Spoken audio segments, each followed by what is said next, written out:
Hi friends, welcome to not వైద్యం. మమ్మల్ని ఎంతగానో ఆదరిస్తున్న మా ప్రేక్షకులకి, మా సబ్స్క్రైబర్స్కి మా హృదయపూర్వక ధన్యవాదాలు. మీరు ఎలాంటి సమస్యలతో బాధపడుతున్నా, ఎలాంటి వ్యాధులకు గురైనా మాకు కామెంట్ ద్వారా తెలియజేయండి. తప్పకుండా చక్కని చిట్కాలు ఇస్తాం. మీ సమస్య తీవ్రమైంది అయితే మా కాంటాక్ట్ నెంబర్ 8328561975 లేదా 9703774744 కాల్ చేసి మా యొక్క అమూల్యమైన సలహాలని, సూచనలు కూడా మీరు పొందవచ్చు.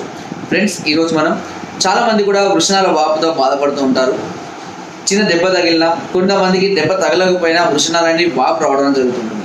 అంతేకాకుండా ఒక వృషణం లావుగా, ఒక వృషణం లావు లేకుండా సన్నగా ఉండడం జరుగుతుంది. సో ఇలాంటి సమస్యలతో మీరు బాధపడుతున్నట్లయితే ఇప్పుడు చెప్పబోయే చిట్కా చాలా ఎక్సలెంట్గా పనిచేస్తుంది. సమస్య హెవీగా ఉంటే మాత్రం అది హైడ్రోసిలా, వెరికోసిలా మీరు టెస్ట్ చేయించుకోవాల్సి ఉంటుంది. స్టార్టింగ్లో నుండి కొద్దిగా లావు అవుతుంటే కనుక ఈ చిట్కా ఏంటి అంటే, మోదుగ పూలు, మోదుగ చెట్టు యొక్క పూలు ఉంటాయి కదా, ఆ మోదుగ పూలు దాదాపు మనకు అందరికీ అందుబాటులోనే ఉంటాయి. అవి మోదుగ చెట్టు యొక్క పూలను తీసుకొని వచ్చి కచ్చపచ్చ దంచి వృషణానికి రాసి, అవి పోకుండా ఒక పలుచడి గుడ్డతోటి కనుక దాన్ని కట్టుకొని రాత్రి కూడా పడుకుంటూ ఉండాలి. ఇలా వారం రోజులు చేస్తే వారం రోజులనే దాని వాపు దానంతట అదే లోపలిగా తగ్గిపోవడం, మళ్ళీ నార్మల్గా రావడం అనేది జరుగుతుంది. ఓకేనా?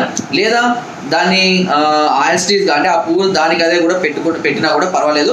కొంచెం కచ్చపచ్చ దంచి ఏంటంటే దానిలో ఉన్నటువంటి ఫ్లేవర్ అంతా కూడా బయటికి రావడం జరుగుతుంది కాబట్టి అది బాగా పట్టుకుంటుందని నేను చెప్తున్నాను. సో ఆ విధంగా దంచి వృషణాలకు మంచిగా పట్టించి, ఓకేనా, అది పోకుండా ఒక క్లాత్ తోటి, మరీ గట్టిగా కాకుండా మరీ లూజ్గా కాకుండా క్లాత్ తోటి కట్టుకొని రాత్రి కూడా పడుకోండి.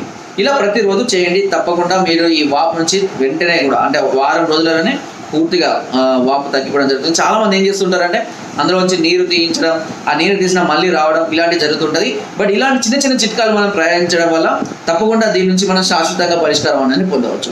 సో ఫ్రెండ్స్, నా వీడియో కనుక మీకు నచ్చినట్లయితే ఒక లైక్, ఒక షేర్ చేయండి. మరిన్ని వీడియోస్ సబ్స్క్రైబ్ చేయడం మాత్రం మర్చిపోకండి. మీ అమూల్యమైన సలహాలని, సూచనలు నాకు కామెంట్ ద్వారా తప్పకుండా తెలియజేయండి. Thank you.